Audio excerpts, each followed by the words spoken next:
जय हिंद मेरे प्यारे दोस्तों, मैं शुभम आप सबका स्वागत करता हूँ CSE 2012 के वीडियो डिस्कशन में। ओके, तो चलिए स्टार्ट करते हैं। हमारा फर्स्ट क्वेश्चन है देखिए दोस्तों, the area covered under panchayat extension to schedule area act 1996। अब देखिए 2012 का पेपर हम देख रहे हैं। याद करिए हमने 2013 के पेपर में क्या क्वेश्चन देखा था, objectives of panchayat extension to schedule area act. ये क्वेश्चन हमने कब देखा था, 2012 में। अब देखिए तीन स्टेटमेंट यहाँ पे देखे थे और इसका आंसर मैंने ऑलरेडी आपको वहीं पे कवर करा दिया था। देखिए यहाँ पे थर्ड स्टेटमेंट क्या कह रहा है, the recommendations of gram sabha is required for granting prospective license और mining lease to any mineral in the schedule area. देखिए दोस्तों यहाँ पे एनी मिनरल मतलब सारे ही मिनरल, ठीक है, ये नहीं है, यहाँ पे सिर्फ माइनर मिनरल के लिए ये चीज़ है। कौन से माइनर मिनरल, और अगर मेजर मिनरल होगा तो ऐसे कोई रिकमेंडेशन की ज़रूरत ही नहीं है। थर्ड हमारा गलत हो गया। Gram Sabha has the ownership of minor forest produce, सही बात है। Gram Sabha has the power to prevent alienation of land, देखिए ये ऑप्शन एज इट इज़ हमारे 2013 के पेपर में था। तो यहाँ पे आंसर क्या आ गया दोस्तों, हमारा 1 and 2 इज़ करेक्ट। ठीक है, 1 and 2 इज़ करेक्ट। देखिए panchayat extension to schedule area, ये जब हम लोकल सेल्फ गवर्नमेंट वाला टॉपिक पढ़ते हैं तो वहाँ पे डिटेल में ये सारी चीज़ें हम देखते हैं, बट जो कैच है पॉइंट ये मैंने आपको यहीं पे बता दिया। ओके, नेक्स्ट अगला क्वेश्चन देखते हैं। The parliament of India, the purpose of adjournment motion क्या है। बड़ा ही इजी सा क्वेश्चन है, डायरेक्टली हमारे लक्ष्मीकांत से है। और adjournment motion, no confidence motion, इन सब के ऊपर हमने क्वेश्चन कब देखा था, 2017 के पेपर में। तो यहाँ पे देखिए दोस्तों, एडजर्नमेंट मोशन लाने के लिए मिनिमम कितने मेंबर्स का सपोर्ट चाहिए, 50 MPs का सपोर्ट चाहिए। और याद रखिए ये जो हमारा एडजर्नमेंट मोशन है ये राज्यसभा में नहीं आता है, Rajya Sabha is not permitted to use this device. ठीक है, तो एडजर्नमेंट मोशन राज्यसभा में नहीं आता है। तो देखिए ये जो एडजर्नमेंट मोशन किस लिए होता है, to allow the discussion on definite matter of urgent public importance. ठीक है, to let the opposition member collect information नहीं, to allow reduction in specific amount in demand for grant. तो देखिए ये कट मोशन की ऐसी बात हो रही है। ठीक है, postpone the proceeding and check the inappropriate violent behaviour on the part of some of the member. तो यहाँ पे देखिए ये, तो देखिए दोस्तों ये तीनों ऑप्शन यहाँ पे गलत है, आंसर आ गया हमारा 1 ओनली। नेक्स्ट आगे बढ़ते हैं, अगला क्वेश्चन है नेशनल बायोडाइवर्सिटी अथॉरिटी, बहुत ही इंपॉर्टेंट क्वेश्चन है। ठीक है, helps in protecting Indian agriculture. अब देखिए यहाँ पे कितने स्टेटमेंट है, 1 2 3 स्टेटमेंट है। ठीक है, नेशनल बायोडाइवर्सिटी अथॉरिटी की बात हो रही है। थर्ड स्टेटमेंट से पढ़ते हैं कि application of intellectual property rights related to genetic and biological resource can not be made without approval of NBA। ठीक है, तो NBA के अप्रूवल के बिना यहाँ पे जो है ये सारी चीज़ें नहीं कर सकते हम, इंटेलेक्चुअल प्रॉपर्टी राइट्स से रिलेटेड या फिर जो भी बायोलॉजिकल रिसोर्सेस है इससे related. NBA directly monitor and supervises the scientific research on genetic modification of crop plant. ठीक है, और फर्स्ट है हमारा NBA checks the biopiracy and protect the indigenous and traditional genetic resource. ठीक है, तो यहाँ पे देखिए दोस्तों क्वेश्चन डिफिकल्ट है। ठीक है, क्वेश्चन डिफिकल्ट है और इतने डिटेल में हमें नेशनल बायोडाइवर्सिटी अथॉरिटी के बारे में पता होना थोड़ा टफ है। बट अब देखिए क्वेश्चन आ चुका है तो हमें यहाँ पे most of the important information यहाँ पे एक्सट्रैक्ट करनी है। तो यहाँ पे देखिए दोस्तों, ये जो नेशनल बायोडाइवर्सिटी अथॉरिटी है, सबसे पहले तो ये 2002 के एक्ट से बनी है। ठीक है, 2002 के एक्ट से ये बनी हुई है। ठीक है, याद रखिए कौन सा एक्ट है वो, बायोडाइवर्सिटी एक्ट ऑफ 2002। ये देखिए एक स्टैचूटरी बॉडी है under which ministry, ministry of environment forest and climate change. ठीक है, ministry of environment forest and climate change. इसका हेडक्वार्टर कहाँ पे है, चेन्नई में इसका हेडक्वार्टर है। ठीक है, हेडक्वार्टर पूछा नहीं जाएगा बट फिर भी याद रख लीजिए। ठीक है, फर्स्ट स्टेटमेंट देखिए यहाँ पे सही है, ये इंडिजीनियस बायोपायरेसी एंड प्रोटेक्ट करता है जेनेटिक रिसोर्सेज को। उसके बाद देखिए नेक्स्ट जो सेकंड स्टेटमेंट है कि NBA directly monitor and supervises the scientific research on genetic modification of crop plant, ये गलत है दोस्तों। ये जो काम करता है ये करता है जेनेटिक इंजीनियरिंग अप्राइजल कमेटी। जैसे मैंने यहाँ पे नाम लिया आपको पूरा याद आ जाना चाहिए कि ये जो है जेनेटिक इंजीनियरिंग अप्राइजल कमेटी, ये भी एक स्टैचूटरी बॉडी है। ठीक है, जो कि एनवायरमेंटल प्रोटेक्शन एक्ट के अंदर बनी है 1986 वाले। और ये काम क्या करती है, जेनेटिक मॉडिफाइड जो क्रॉप प्लांट है उनके लिए इंस्पेक्शन करना, इन्हें जो है अप्रूवल देना, यानी ये सारी चीज़ें देखता है। बाकी थर्ड स्टेटमेंट हमारा सही है। ठीक है, application of intellectual property related to genetic and biological resource can not be made without approval of NBA, ये सही है। तो 1 and 3 यहाँ पे सही है, सेकंड गलत है। क्यों गलत है, ये सारी चीज़ें हमने यहाँ पे देखी। तो देखिए टफ क्वेश्चन था। ठीक है, और हम यहाँ पे आंसर तक पहुँच चुके हैं, आंसर है हमारा 1 and 3। आगे बढ़ते हैं नेक्स्ट NGT के बारे में। देखिए NGT CPCB, इससे रिलेटेड क्वेश्चन हमने कब देखा था, 2018 में। ठीक है, 2018 में ऑलरेडी हम क्वेश्चन देख चुके हैं। कहता है was enacted to consonance which one of the following provision of constitution. ठीक है, तो देखिए right to healthy environment as a part of right to life under article 21। फिर a provision of grants for raising the level of administration of schedule area, national green tribunal है, ये जो है जो हमारा एनवायरमेंटल प्रोटेक्शन से related, environment के health से रिलेटेड काम करेगा, शेड्यूल एरिया से रिलेटेड काम क्यों करेगा। फिर power and function of gram सभा, ग्राम सभा कहाँ से आ गया यहाँ पे, ये भी गलत है। तो देखिए दोस्तों जो हमारा नेक्स्ट क्वेश्चन है, क्वेश्चन नंबर 4, इसका आंसर है 1 ओनली, ठीक है, 1 ओनली इज द करेक्ट, ठीक है। तो जो एनजीटी है ये एक एनजीटी एक्ट जो 2010 में आया था उससे बना था दोस्तों, याद रखिए, ओके।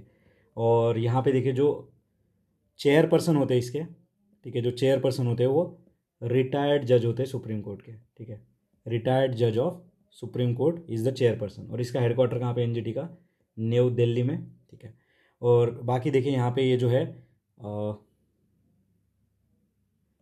6 मंथ के अंदर अंदर जो भी केस है और इसका अपील जो है इसे फिनिश करने की जो है मैंडेट इस कोर्ट को दी गई है, जो अपीलेट अथॉरिटी जो एनजीटी है इसे दी गई है यहाँ पे। तो याद रखिए 6 मंथ का जो है यहाँ पे डेडलाइन है। बाकी देखिए provision for grant of raising the level of administration of schedule area, article 275, ये वाला जो वर्डिंग है ये याद रखेंगे, इस कंटेक्स्ट में गलत है बट ये वर्डिंग यहाँ पे सही है, ठीक है। Power and function of gram सभा ये ऑलरेडी हम बहुत बारी देख चुके हैं, यहाँ पे आंसर है हमारा 1 ओनली। नेक्स्ट देखिए अगला क्वेश्चन देखते हैं, if national water mission is properly and completely implemented then how it will impact the country. देखिए एक मिशन है, उसका जो है इफेक्ट या फिर उसका जो इम्प्लीमेंटेशन होने के बाद क्या इफेक्ट होगा, ऐसे ही पूछ रहा है। देखते हैं क्या कह रहा है, 4 स्टेटमेंट है, ऑप्शन हम देख लेते हैं। 4th से पढ़ना स्टार्ट करते हैं। कहता है the expenses incurred by farmers for digging the borewells and installing the motor pump set to draw the ground water will be completely reimburse by government. इतना पैसा कब आ गया कि बोरवेल भी बना देंगे, मोटर भी लगा देंगे, पंप सेट भी लगा देंगे, पानी भी पहुंचा देंगे, लेबर भी प्रोवाइड कर देंगे, सारी चीज़ें इतनी फ्रीबीज। अगर कोई कैपिटल इन्वेस्टमेंट होता, अगर कोई इन्वेस्टमेंट जो है हमारे फार्मर्स की प्रोडक्टिविटी बढ़ाने के लिए होता तो हम मान भी सकते, बट ये फ्रीबीज यहाँ पे प्रमोट नहीं होगा नेशनल वाटर मिशन। और देखिए डिगिंग द बोरवेल्स, ये सब चीज़ों के लिए all the river of Himalayans will be link with peninsula. देखिए डे ड्रीम, मैंने आपको कितने बार बताया, डे ड्रीम वाले चीज़ है ये। देखिए एक छोटे लेवल पे हो सकता है, जैसे कि केन बेतवा लिंकेज हो गया, ठीक है, उसके बाद पार तापी नर्मदा लिंकेज हो गया, ये हो सकता है, बट पूरे नॉर्थ साउथ सारे लिंक कर देंगे थोड़ा मुश्किल है। तो 3 और 4 सबसे पहले। अब देखिए इतना बड़ा क्वेश्चन है, ठीक है, 1 2 3 4, और अगर आप फर्स्ट से पढ़ते, सेकंड पे पढ़ते, थर्ड फोर्थ पढ़ते तो थोड़ा सा जो है आप यहाँ पे फटीक में आ जाते, बट मैं हमेशा कहता हूँ 4th से पढ़िए। और यहाँ पे देखिए 4th एंड 3rd में ही सारे ट्रैप है। तो चलिए हटाते हैं, 4 गया, बचा गया 1 1 एंड 2, मतलब 1 हर हालत में सही है। सेकंड देखते हैं, water requirement of coastal cities with इनएडिक्वेट alternate source of water will be made by adopting appropriate technology that allows the use of ocean water. एक सिंपल सी बात कह रहा है कि अगर सफिशिएंटली कोस्टल सिटी अपना अगर वाटर यहाँ पे मैनेज नहीं कर पाएंगे तो उन्हें जो है हम यहाँ पे ओशन वाटर जो है कन्वर्ट करके दे देंगे। सिंपल बात कह रहा है, ऐसा नहीं कह रहा है कि सारी कोस्टल सिटीज़ को देंगे, नहीं। फिर फर्स्ट स्टेटमेंट क्या कह रहा है, the part of water needs of urban area will be made through recycling of waste water. Recycling positive बात है, कोस्टल एरिया में जो है यहाँ पे वाटर जो है उसे एप्रोप्रिएट टेक्नोलॉजी से करेंगे, ये एक पॉजिटिव बात है। और यहाँ पे नॉर्मल सी बात हो रही है, इगैलिटेरियन विद प्रैग्मेटिज्म। तो यहाँ पे आंसर आएगा दोस्तों हमारा 1 एंड 2। देखिए नेशनल वाटर मिशन हमने इतना डिटेल में पढ़ा भी नहीं होगा, बट यहाँ पे ऑप्शंस देख के हमें जो है चीज़ें यहाँ पे समझ आ चुकी है, ठीक है। यहाँ पे ऑप्शंस देख के जो हम चीज़ों को समझ आ चुकी है। यहाँ पे देखिए पब्लिक पार्टिसिपेशन लाने की बात करी जाती है, मैंडेटरी नहीं, बस है कि पब्लिक पार्टिसिपेशन, अवेयरनेस करना है यहाँ पे, ठीक है। तो ये सारी चीज़ें, यहाँ पे डेटाबेस बनाना है, तो ये सब हमारे नेशनल वाटर मिशन में है। तो यहाँ पे आंसर आ गया हमारा 1 एंड 2। नेक्स्ट देखिए अगला question, consider the following provision under DPSP enshrined in the constitution of India, ठीक है। Securing the citizen of India uniform civil code कौन से आर्टिकल में आता है, याद करिए 44। ऑर्गेनाइजिंग विलेज पंचायत आर्टिकल 40, ठीक है, ऑर्गेनाइजिंग विलेज पंचायत। फिर देखिए प्रमोटिंग द कॉटेज इंडस्ट्री, ठीक है, क्या कह रहा है, promoting the cottage industry in the rural area कौन से आर्टिकल में आता है, याद करिए आर्टिकल 43B, ठीक है। सिक्योरिंग ऑल द वर्कर, देखिए securing for all the worker reasonable leisure and cultural opportunity, देखिए all the worker reasonable leisure and cultural opportunity. चलो ठीक है, हमने देख लिया। क्वेश्चन स्टेटमेंट क्या है पढ़िए, ऐसा नहीं पूछा कि ऊपर में से कौन सी जो है डीपीएसपी है, यहाँ पे पूछा है which one of the above are the part of Gandhian principle. और गांधी जी देखिए हमें पता है कितना हार्ड वर्क, ठीक है, श्रमदान, इन सब की बात करते थे। और यहाँ पे भाई साहब कह रहे हैं कि सारे वर्कर के लिए leisure and cultural opportunity, leisure, ठीक है, आराम, ये सब चीज़ें। तो 4 तो हटा ही दीजिए, जैसे 4 हटाते हम लोग, ठीक है, 4 हटाते हैं, ये गया, ये गया, ये गया, आ गया हमारा 2 एंड 3। अल्दो हमें पता भी नहीं अगर गांधीयन प्रिंसिपल कौन से है, सोशलिस्ट कौन से है, ठीक है, फिर भी सिर्फ गांधी जी की विचारधारा हमें पता है और ये तो हो ही नहीं सकता, तो हमारा आंसर आ गया 2 एंड 3, ठीक है। और देखिए दोस्तों, ये जो आर्टिकल 44 है ना, जो हमारा आर्टिकल 44, ये यहाँ पे लिबरल प्रोविजंस में आ जाता है, ठीक है, सिक्योरिंग कोड, ये गांधीजियन प्रिंसिपल में नहीं आता। बाकी विलेज पंचायत और जो सेकंड स्टेटमेंट है हमारा कॉटेज हेरिटेज वाला, ये हमारा गांधीयन प्रिंसिपल में आ जाता है, ठीक है। तो देखिए DPSP one of the most important theme हमें करनी है, ठीक है, जब भी लक्ष्मीकांत पढ़ेंगे तब। आगे बढ़ते हैं, नेक्स्ट क्वेश्चन नंबर 7, ठीक है। क्या कह रहा है, which one of the above is correct. 3 statement है यहाँ पे, 3 स्टेटमेंट है यहाँ पे। According to constitution of India, parliament consist of Lok Sabha, Rajya Sabha and president of India. इतना इजी सवाल है, ओनली वर्ड लगा के गलत कर दिया इसे, ठीक है। तो प्रेसिडेंट ऑफ इंडिया भी होता है इसमें, इसलिए गलत हो गया। It is within the purview of chief election commissioner to adjudicate the election dispute. नहीं भाई, यहाँ पे हाई कोर्ट और फिर सुप्रीम कोर्ट, ठीक है, ये देखेगा यहाँ पे जो डिस्प्यूट होंगे वो। फिर कहता है union territories are not represented in Rajya Sabha, गलत, ठीक है। यहाँ पे दिल्ली, पुदुचेरी, इनको रिप्रेजेंटेशन है यूनियन टेरिटरी में। तो यहाँ पे तीनों स्टेटमेंट गलत हो चुके हैं दोस्तों। तो यहाँ पे देखिए दोस्तों, थोड़ा समझिए, जो प्रेसिडेंट ऑफ इंडिया, ठीक है, जो प्रेसिडेंट ऑफ इंडिया या फिर वाइस प्रेसिडेंट ऑफ इंडिया के इलेक्शन से रिलेटेड अगर कोई डिस्प्यूट है तो ये डायरेक्टली जाएगा सुप्रीम कोर्ट के पास। लेकिन अगर यहाँ पे एमपी या फिर एमएलए, इनके इलेक्शन से रिलेटेड अगर कोई डिस्प्यूट है तो वो डायरेक्टली जाएगा हाई कोर्ट के पास, और फिर यहाँ पे अपील हो सकती है सुप्रीम कोर्ट में, तो याद रखिएगा। और ये जो हाई कोर्ट के पास जाएगा, ये किस एक्ट में लिखा हुआ है, रिप्रेजेंटेशन ऑफ पीपल्स एक्ट में, ठीक है, रिप्रेजेंटेशन ऑफ पीपल्स एक्ट 1951 के अनुसार ये चीज़ लिखी हुई है, ठीक है। तो यहाँ पे याद रखेंगे ये सब हमने। और यहाँ पे कॉन्स्टिट्यूशन में ये लिखा है कि ये जो इलेक्शन डिस्प्यूट है ये डिसाइड किया जाएगा पार्लियामेंट ने जो लॉ बनाया उस हिसाब से, और इसलिए पार्लियामेंट ने कौन सा लॉ बनाया है, रिप्रेजेंटेशन ऑफ पीपल्स एक्ट, ठीक है। तो ये थोड़ा याद रखेंगे, ठीक है। और इसमें देखिए, अगर एमपी एमएलए, यहाँ पे अगर प्राइम मिनिस्टर और स्पीकर, इनका भी इलेक्शन डिस्प्यूट रिलेटेड अगर कोई भी मैटर है तो कहाँ जाएगा, हाई कोर्ट में, क्योंकि लास्ट में वो भी तो एक एमपी ही है, ठीक है। तो यहाँ पे देखिए दोस्तों, हमने तीनों स्टेटमेंट देख लिए। देखिए अकॉर्डिंग टू कॉन्स्टिट्यूशन दोबारा गलत है, ठीक है, दोबारा गलत है यहाँ पे आंसर आ गया हमारा नन, ठीक है। नेक्स्ट अगला क्वेश्चन हम देखते हैं, question number 8। With reference to consumer rights and privilege under the provisions of law in India, which one of the following is correct, ठीक है। तो कंज्यूमर प्रोटेक्शन एक्ट से रिलेटेड है। थर्ड से पढ़ना स्टार्ट करते हैं। In case of death of consumer, his or her legal heir can file a complaint in the consumer forum, ठीक है। अब सही बात है, अगर कोई फैमिली मेम्बर यहाँ पे गया, ठीक है, कंज्यूमर अगर गया और कुछ खा के उसकी डेथ हो गई, तो उसके बिहाफ पे उसका फैमिली मेम्बर यहाँ पे केस करेगा। वो तो ऐसा नहीं मरने के बाद जिंदा होकर यहाँ पे केस करेगा। तो ये तो सही लग रहा है हमें, एक सेंस बना रहा है, ठीक है। When a consumer files a complaint in any consumer forum, देखिए any consumer forum, no fee is required. देखिए ये क्या हमारे आर्टिकल 39A के अंदर फ्री लीगल जस्टिस एड चल रहा है, नहीं, यहाँ पे देखिए दोस्तों फीस लगती है, ठीक है, नॉमिनल फ़ी यहाँ पे अप्लाई होती है। क्यों? क्योंकि अगर फ्री में रख देंगे ना तो कोई भी आके कोई भी कंप्लेंट करेगा और टाइम पास यहाँ पे ज़्यादा होगा, इसलिए एक नॉमिनल फ़ी यहाँ पे अप्लाई होती है। अभी कितनी फ़ी होती है क्या हमें जानना है? नहीं, जब आप कंप्लेंट करोगे तब वहाँ पे आपको बता दी जाएगी। Consumers are empowered to take a samples of food testing. अब याद करिए, मिठाई की दुकान में जाते हो और 5 तरीके की मिठाई खा के देखते हो, पहले 5 से 6 तरीके की। अगर किसी आइसक्रीम पार्लर में गए तो टेस्ट के नाम पे 7-8 फ्लेवर की आइसक्रीम हम टेस्ट करते हैं और फिर जाके यहाँ पे एक चूज़ करते हैं। तो कंज्यूमर को एम्पावर करते हैं to take a sample of food testing, ठीक है। तो यहाँ पे सेकंड गलत है, 1 और 3 हमारा सही है दोस्तों, ठीक है। तो ये क्वेश्चन नंबर 8, यहाँ पे आंसर क्या है हमारा, क्वेश्चन नंबर 8 का आंसर है 1 और 3 इज़ करेक्ट, ठीक है, 1 और 3 इज़ करेक्ट। ये सारे हमारा जो कंज्यूमर प्रोटेक्शन एक्ट है इसके अंदर ये सारी चीज़ें मैंशन है, ठीक है, इसमें सारी चीज़ें मैंशन है। नेक्स्ट अगला क्वेश्चन हम देखते हैं। तो यहाँ पे 1 और 3 आंसर है। स्पीकर ऑफ लोकसभा से रिलेटेड बढ़िया सा सवाल है एक, ठीक है, 3 स्टेटमेंट है बड़े बड़े स्पीकर से रिलेटेड, ठीक है। थर्ड से पढ़ते हैं।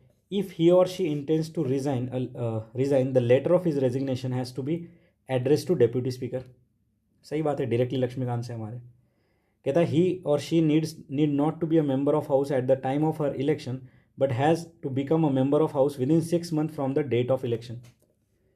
तो ये स्पीकर के लिए ये नहीं है दोस्तों, ठीक है, स्पीकर के लिए नहीं। अगर आपको स्पीकर बनना है तो पहले हाउस का मेंबर होना पड़ेगा और फिर आपको जो है यहाँ पे इलेक्ट किया जाएगा, तो ये तो गलत है। और ये जो यहाँ पे डिस्क्रिप्शन है, if he or she is not a member of house at the time of her election but to become a member of the house within 6 month from the date of his or election.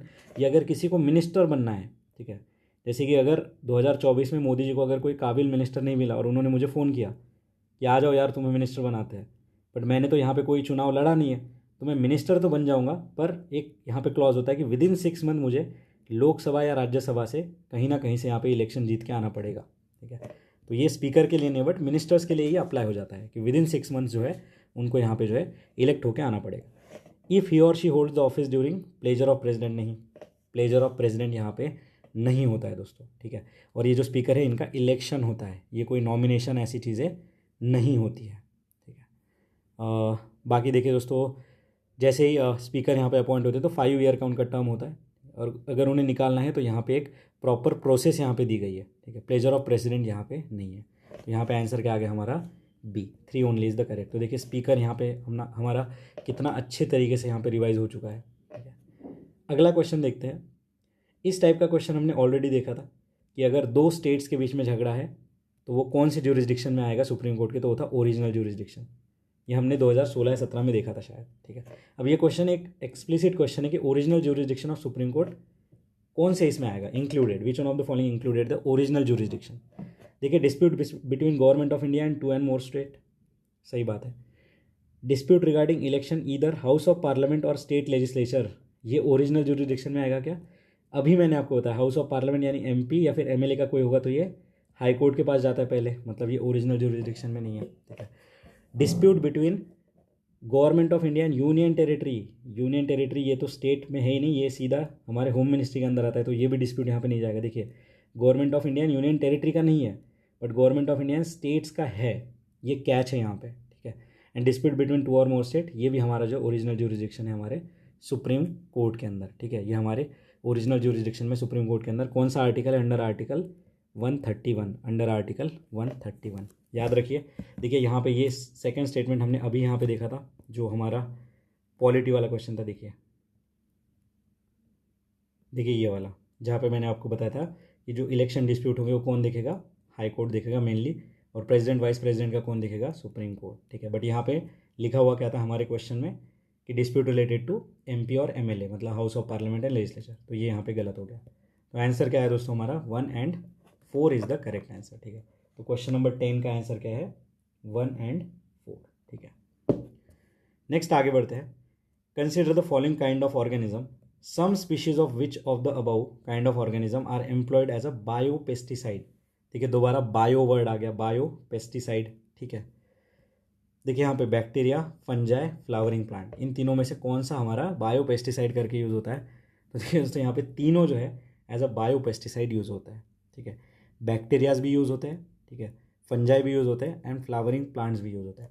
अब इनके क्या uses है, कौन से इनके technical name है, इसके अंदर हमें नहीं जाना है। मैं चाहूँ तो यहाँ बता सकता हूँ, बट कोई इतनी ज़रूरत नहीं है। ऐसा अगर आगे चल के अगर आता है तो सीधा हम याद रखेंगे कि हाँ बायो पेस्टिसाइड ये तीनों यूज़ होता है, बैक्टीरिया, फंजाई। अब देखिए यहाँ पे बैक्टीरिया कौन सा बताया है क्या, वर्ल्ड में कितने बैक्टीरिया होंगे, कितने फंजाई होंगे, कितने फ्लावरिंग प्लांट होंगे, कहीं ना कोई प्लांट, फंजाई, बैक्टीरिया ये जो है पेस्ट को अटैक करता ही होगा, ठीक है। जैसे कि हम फ्लावरिंग प्लांट में देखिए हमने पढ़ा था नीम जो है वो इंसेक्टिसाइडल प्रॉपर्टी है, ऐसे कोई ना कोई होंगे, जैसे मैरीगोल्ड है इसमें भी इंसेक्टिसाइडल प्रॉपर्टी होते होंगे। तो ये अनगिनत यहाँ पे एग्जाम्पल है एज अ बायो पेस्टिसाइड।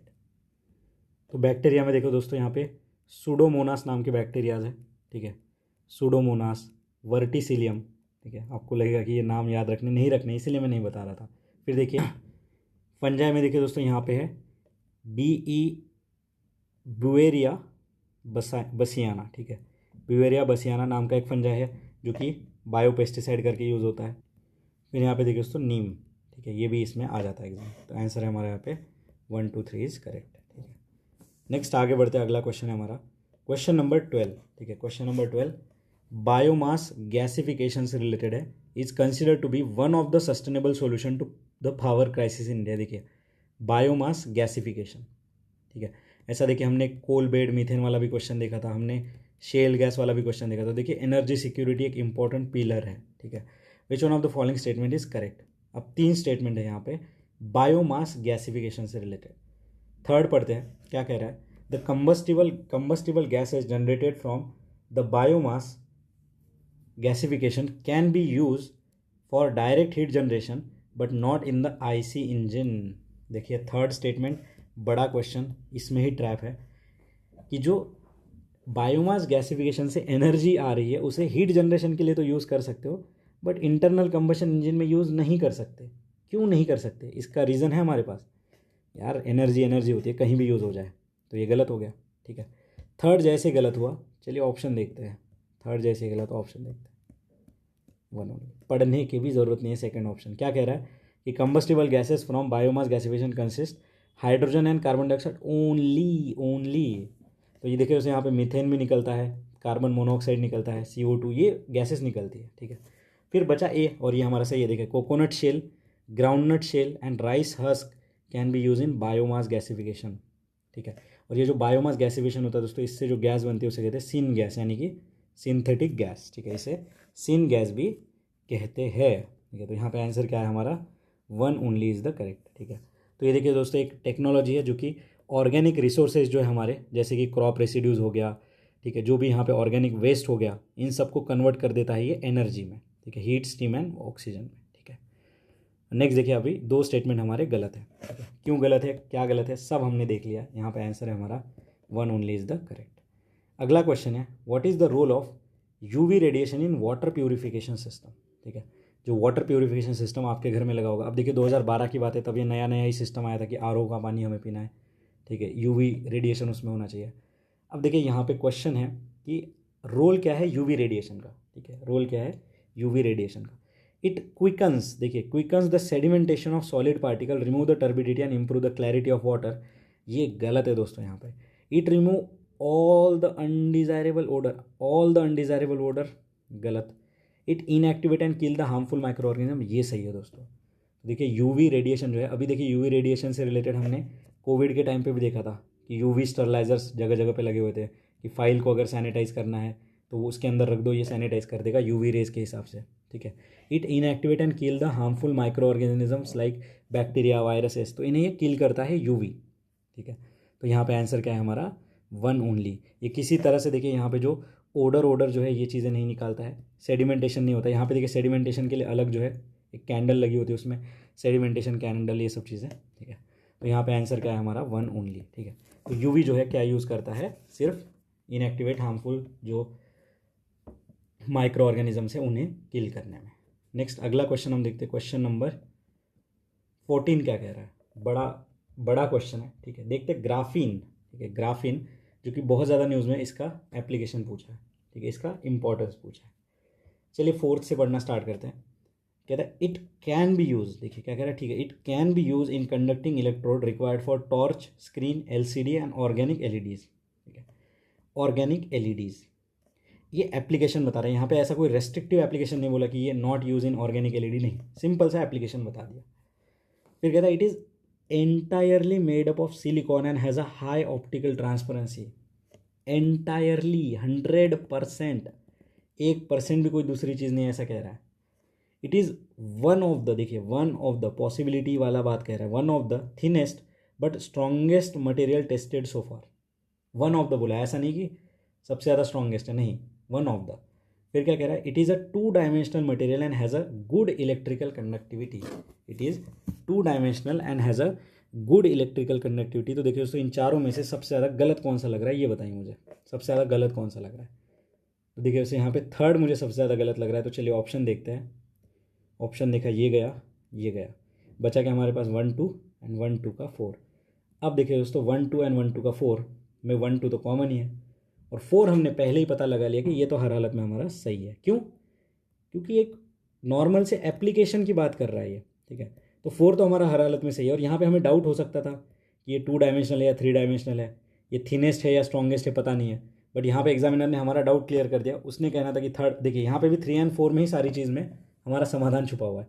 तो देखिए दोस्तों ये entirely made up of silicon नहीं है, ये जो है एलोट्रॉप होता है। ठीक है, एलोट्रॉप होता है ऑफ कार्बन। ठीक है, एलोट्रॉप ऑफ कार्बन। तो देखिए यहाँ पे पूरी तरीके से सिलिकॉन विलिकॉन का यहाँ पे कोई रोल है नहीं। ठीक है, यहाँ पे सिलिकॉन का रोल नहीं है। ठीक है, और ये 2 डायमेंशनल स्ट्रक्चर होता है, ये करेक्ट है। ठीक है, और बाकी यहाँ पे फर्स्ट, सेकंड एंड फोर्थ हमारा सही है। इतना भी याद रख लोगे ना ग्राफीन के बारे में, ऐसे ही घुमा फिरा के कोई ना कोई क्वेश्चन आगे पूछा जाएगा। तो आंसर क्या है हमारा? 1 2 4, ठीक है। सो क्वेश्चन नंबर 14 का आंसर क्या है? 1 2 4। नेक्स्ट देखिए क्वेश्चन नंबर 15, कहता है लीड इंजेस्टेड और inhaled is a health hazard. ठीक है भाई, होगा। अब देखिए इससे रिलेटेड हमने एक क्वेश्चन भी देखा था 2017 में, जहाँ पे फूड एडल्ट्रेंट से रिलेटेड था, मोनोसोडियम ग्लूटामेट, लीड, ये सब चीज़ें। After addition of lead to petrol has been ban, what is still the source of lead poisoning. अब लीड पॉइजनिंग और कहाँ कहाँ हो सकती है, ठीक है।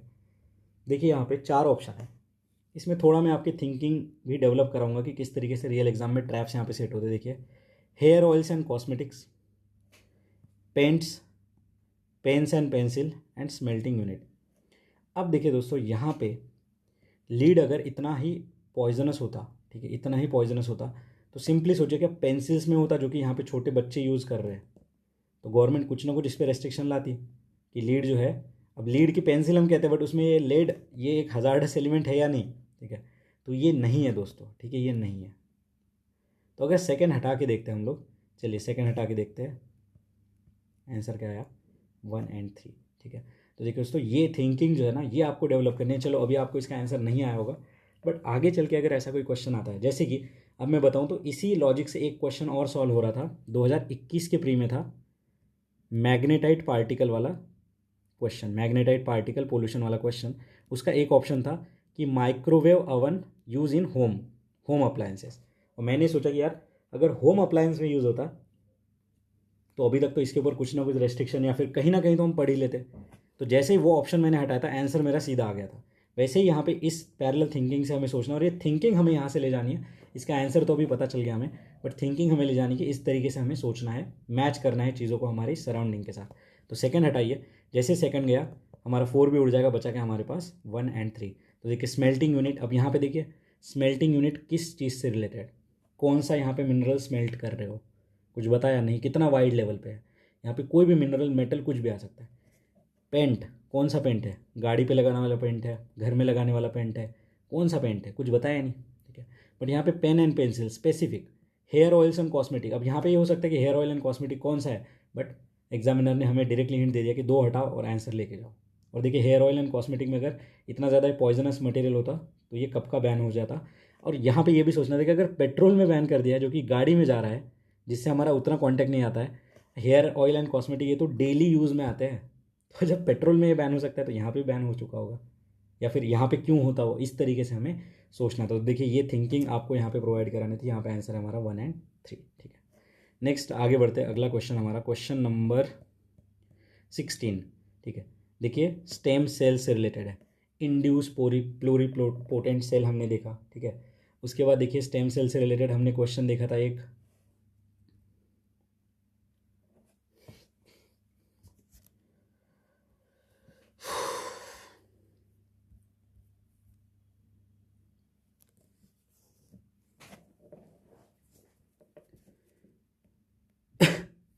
तो देखिए दोस्तों यहाँ पे ठीक है, तो ये 2017 में हमने क्वेश्चन देखा था, जहाँ पे क्लोनिंग से रिलेटेड एक क्वेश्चन था, ठीक है, जहाँ पे स्टेम सेल का यूज़ हुआ था। तो यहाँ पे देखते हैं हम लोग क्या कह रहा है, stem cell can be use for medical therapy. देखिए can be use for medical therapy, ठीक है भाई, हो सकता है यूज़ को किसी ना किसी मेडिकल थेरेपी में। और यहाँ पे याद करिए क्रिश मूवी, ठीक है, क्रिश मूवी, जहाँ पे वो बोन मैरो निकालता है और उससे जो है अपना जो विलन होता है, ठीक है, जो विलन होता है उसका नाम क्या होता है, विवेक ओबराय उसमें जो होता है, ठीक है, वो स्टील वाला पूरा पहन लेता है, फिर वो लंगड़ा होता है, तो इसलिए वो यहाँ पे जो उन चीज़ों को यूज़ करता है, ठीक है। तो वो डिसेबिलिटी को जो है अपने चेंज करने के लिए यहाँ पे वो यूज़ करता है। तो जो उसका यहाँ पे डिसेबिलिटी होता है, व्हील चेयर पे वो होता है, ठीक है, तो वो थेरेपी के बाद यहाँ पे चलने फिरने लग जाता है। तो देखिए ये होता है स्टेम सेल का एक अगर मूवी से एग्जांपल अगर हम देखना चाहें तो, stem cell can be use for screening new drugs, ठीक है, can be use for screening new drug, ठीक है। फिर stem cell can be derived from mammals only. देखिए दोस्तों मैमल्स, क्या सिर्फ मैमल से ही हमारे स्टेम सेल निकलते हैं? नहीं, ठीक है, यहाँ पे बाकी भी जो एनिमल्स है यहाँ से भी स्टेम सेल निकल सकते हैं। तो देखिए ओनली वर्ड की वजह से यहाँ पे गलत हो गया, बचा हमारा दोनों। देखिए पॉसिबिलिटी की बात करता है, यहाँ पे आंसर आएगा हमारा 2 एंड 3। सो क्वेश्चन नंबर 16 का आंसर क्या है हमारा? 2 एंड 3 इज करेक्ट, ठीक है, 2 एंड 3 इज करेक्ट, ठीक है। नेक्स्ट अगला क्वेश्चन हम देखते हैं। तो देखिए दोस्तों यहाँ पे हमारा आंसर आ गया 2 एंड 3, ठीक है। नेक्स्ट देखिए अगला क्वेश्चन है। अब ये जो क्वेश्चन है ना, ये डायरेक्टली हमारे 2023 के पेपर में हमें देखने को मिला था। वहाँ पे हाइड्रोफ्लोरोकार्बन के कंटेक्स्ट में था और यहाँ पे जो है क्लोरोफ्लोरोकार्बन के कंटेक्स्ट में है। देखिए यहाँ पे क्या कह रहा है, CFC is known as ozone depleting substance. अब देखिए ओजोन डिप्लेटिंग सब्सटेंस से रिलेटेड मॉन्ट्रियल प्रोटोकॉल हमने ऑलरेडी देखा है, तो ये कहाँ पे यूज़ होता है ऐसे पूछ रहा है CFC। ठीक है, तो क्वेश्चन नंबर 17, तो यहाँ पे देखिए as a pressurising agent in aerosol can, cleaning certain electronic component, फिर है in the production of tubeless tyre, and first है in the production of plastic foam. ठीक है, तो देखिए दोस्तों ये जो नेक्स्ट ये जो क्वेश्चन है ना हमारा, इसका जो आंसर है वो है यहाँ पे C। ठीक है, 1, 3 एंड 4। ठीक है, 1, 3 एंड 4 यहाँ पे हमारा आंसर है, क्योंकि ये जो हमारा CFC है ट्यूबलेस टायर के प्रोडक्शन में यूज़ नहीं होता है। ठीक है, कैच है यहाँ पे ऑल ऑफ द अबव हम बेसिकली यहाँ पे मार्क करते, बट क्वेश्चन टफ इसीलिए हो जाता है क्योंकि ऑफिशियल आंसर की के अनुसार यहाँ पे आंसर है 1, 3 एंड 4। तो देखिए सर्टन इलेक्ट्रॉनिक कंपोनेंट को क्लीन करने के लिए, pressurising agent in aerosol can, and production of plastic foam के लिए। ठीक है, तो यहाँ पे आंसर है हमारा 1, 3 एंड 4। ठीक है, उसके बाद देखिए दोस्तों ये जो है पैकेजिंग मटेरियल में भी यूज़ होता है। ठीक है, पैकेजिंग मटेरियल में यूज़ होता है, रेफ्रिजरेंट में भी यूज़ होता है, जो रेफ्रिजरेटर में हमारा कूलेंट वो सब चीज़ों में भी यूज़ होता है। यहाँ पे आंसर है हमारा 1, 3 एंड 4। याद रखिए ट्यूबलेस टायर के प्रोडक्शन में CFC यूज़ नहीं होता है। ठीक है, अगला क्वेश्चन हम देखते हैं, क्वेश्चन नंबर 18। ठीक है, कहता अ टीम ऑफ साइंटिस्ट, अब कौन सी team of scientist, at Brookhaven National Laboratory including those from India create heaviest anti matter जिसका नाम है anti helium nucleus, what is the implication of creation of that anti matter. ठीक है, अब देखिए एंटी मैटर का यूज़ क्या होगा। अब याद करिए 2013 में हमने क्वेश्चन देखा था हिग्स बोसॉन वाला, उसका क्या यूज़ था, ऐसे क्वेश्चन आ गया था। अब यहाँ पे एंटी मैटर का क्या यूज़ है ऐसा पूछ रहा है। अब देखिए एंटी मैटर मतलब फिजिक्स से रिलेटेड कोई ना कोई चीज़ है यहाँ पे। It will help us to understand the evolution of universe, ऐसा ही ऑप्शन देखिए हमने हिग्स बोसॉन वाले क्वेश्चन में देखा था, तो थर्ड हमारा सही है। अब थर्ड हमारा सही है, फिर देखिए it will help to prove the possibility of existence of star and galaxies made up of anti matter. देखिए एंटी मैटर यूनिवर्स अगर सही है तो स्टार और गैलेक्सी भी सही आएगा, क्योंकि ये यहाँ पे एक ही कॉमन लाइन पे आ रहे हैं। फिर फर्स्ट क्या है, it will help in mineral prospecting and oil exploration easier and cheaper. देखिए दो ऑप्शन जो है यहाँ पे ऑड मैन आउट निकालना है। देखिए दो ऑप्शन जो है वो हमारे स्पेस, स्टार, यूनिवर्स, फिजिक्स से रिलेटेड है। ठीक है, क्वेश्चन नंबर 18 में, और ये ऑप्शन है हमारा ऑयल एंड मिनरल से रिलेटेड। तो देखिए दोस्तों इस तरीके से देखिए जो एंटी मैटर है ये हमारा क्वांटम फिजिक्स का एक फिनोमिना है। ठीक है, अब इसके डिटेल टेक्निकलिटीज़ में हमें नहीं जाना है क्योंकि हमें कोई अल्बर्ट आइंस्टाइन नहीं बनना है यहाँ पे। तो यहाँ पे देखिए दोस्तों जो ब्रूकहेवन नेशनल इंस्टीट्यूट लेबोरेटरी है इसका जो इम्प्लीकेशन है वो 2 एंड 3, फर्स्ट यहाँ पे नहीं है। ठीक है, ये फर्स्ट यहाँ पे नहीं है। तो यहाँ पे देखिए दोस्तों ये जो ब्रूकहेवन नेशनल लेबोरेटरी है, जब इसके वेबसाइट पे मैं गया तो ये देखिए it is supported by United states department of energy. ठीक है, ये एक मल्टी डिसिप्लिनरी लेबोरेटरी जिसे 7 नोबेल प्राइज़ आज तक मिल चुके हैं, 7 नोबेल प्राइज़। ठीक है, और यहाँ पे देखिए ये एनर्जी, एनवायरनमेंट, न्यूक्लियर चैलेंजेस, ठीक है, nuclear energy, particle physics, science and technology, quantum information, इन सब के ऊपर जो है काम करती है ब्रूकहेवन नेशनल लेबोरेटरी। ठीक है, US सपोर्टेड है, और इंडिया भी देखिए यहाँ पे हेल्प करता है। ठीक है, यहाँ के साइंटिस्ट के बिहाफ पे। ठीक है, यहाँ पे हेल्प करता है, तो यहाँ पे आंसर है हमारा 2 एंड 3 इज करेक्ट। नेक्स्ट अगला क्वेश्चन हम देखते हैं, question number 19, which one of the following is cited by the scientist as the evidence for continued expansion of universe. अब देखिए एक्सपांशन ऑफ यूनिवर्स, और यहाँ पे याद करिए 2018 में हमने आइंस्टाइन के रिलेटेड एक क्वेश्चन देखा था, आइंस्टाइन के जनरल थ्योरी ऑफ रिलेटिविटी से रिलेटेड एक क्वेश्चन देखा था। ठीक है, तो यहाँ पे देखिए दोस्तों जो क्वेश्चन नंबर 19 है कि क्या एविडेंस देता है एक्सपांशन ऑफ यूनिवर्स का। क्वेश्चन टफ है। ठीक है, क्वेश्चन टफ है, ईजी नहीं है यहाँ पे। ठीक है, तो यहाँ पे देखिए दोस्तों जब ये एक्सपांशन ऑफ यूनिवर्स की बात आती है तो यहाँ पे 2-3 चीज़ें हैं, detection of microwave in the space. ठीक है, detection of microwaves in the space, observation of red shift phenomena. ठीक है, ये 2 चीज़ें, और यहाँ पे है ग्रेविटेशनल वेव्स। ठीक है, ग्रेविटेशनल वेव्स का दिखना, ये जो है कुछ एविडेंसेस है दोस्तों यहाँ पे related to universe of expansion of universe. ठीक है, मूवमेंट ऑफ एस्ट्रॉइड यहाँ पे कोई नहीं है, ये एक एब्सर्ड सा स्टेटमेंट है। ठीक है, तो थर्ड हटा दीजिए, बचा हमारे पास 1, 2, 2 only and none of the above. 1 and 2 हमारा यहाँ पे आंसर है। क्वेश्चन टफ था, टेक्निकल है। ठीक है, ये अल्बर्ट आइंस्टाइन ने थ्योरी दी थी दोस्तों एक्सपांशन ऑफ यूनिवर्स की, और यहाँ पे 3 चीज़ें हैं जो कि दिखाती है, माइक्रोवेव्स, ठीक है, cosmic microwaves, red shift phenomena and gravitational waves. बाकी ये ऑकरेंस ऑफ सुपरनोवा एक्सप्लोजन ये नहीं है। तो ये क्वेश्चन को रट लीजिए, याद रख लीजिए, आगे चल के अगर ऐसा कोई क्वेश्चन बनता है तो सुपरनोवा वाला हमारा यहाँ पे नहीं आएगा, microwave, red shift and gravitational wave. Answer है हमारा यहाँ पे 1 एंड 2। नेक्स्ट आगे बढ़ते हैं, अगला क्वेश्चन हम देखते हैं, क्वेश्चन नंबर 20। कहता है electrically charge particle from space travelling at the speed of several 100 kilometre can severely harm the living being if they reach the surface of earth. तो कह रहा है जो इलेक्ट्रिकली चार्ज पार्टिकल है स्पेस के, वो हमें हार्म कर सकते हैं अगर डायरेक्टली हमारे ऊपर आ जाता है। तो ऐसा क्या है, what prevents them from reaching the surface of earth. Simple देखिए दोस्तों, हमारे ज्योग्राफी का क्वेश्चन है एटमॉस्फेयर से रिलेटेड। जो हमारी अर्थ की मैग्नेटिक फील्ड है ना दोस्तों, ये अर्थ की मैग्नेटिक फील्ड उन इलेक्ट्रिकली चार्ज पार्टिकल को यहाँ पे डाइवर्ट कर देती है टुवर्ड्स पोल। इस वजह से देखिए वो यहाँ पे नहीं आते हमारे अर्थ के ऊपर। बाकी देखिए ozone layer around the earth reflect them back to the outer space, नहीं, ठीक है। Moisture in the upper layer prevent, नहीं, ठीक है। तो यहाँ पे जो मैग्नेटिक फील्ड है देखिए यहाँ पे electrically charge and magnetic field, इस तरीके से वो यहाँ पे डाइवर्ट कर देता है टुवर्ड पोल, इसलिए जो है हम यहाँ पे बचे रहते हैं ये इलेक्ट्रिकली चार्ज पार्टिकल से। सो क्वेश्चन नंबर 20 हमारा आंसर है यहाँ पे ए, ठीक है। तो इस तरीके से देखिए हमने 20 क्वेश्चन यहाँ पे डिटेल में डिस्कस करे। अभी नेक्स्ट वीडियो में हम अगले क्वेश्चन देखते हैं, तब तक के लिए पढ़ते रहिए, मुस्कुराते रहिए, मिलते हैं ब्रेक के बाद। धन्यवाद।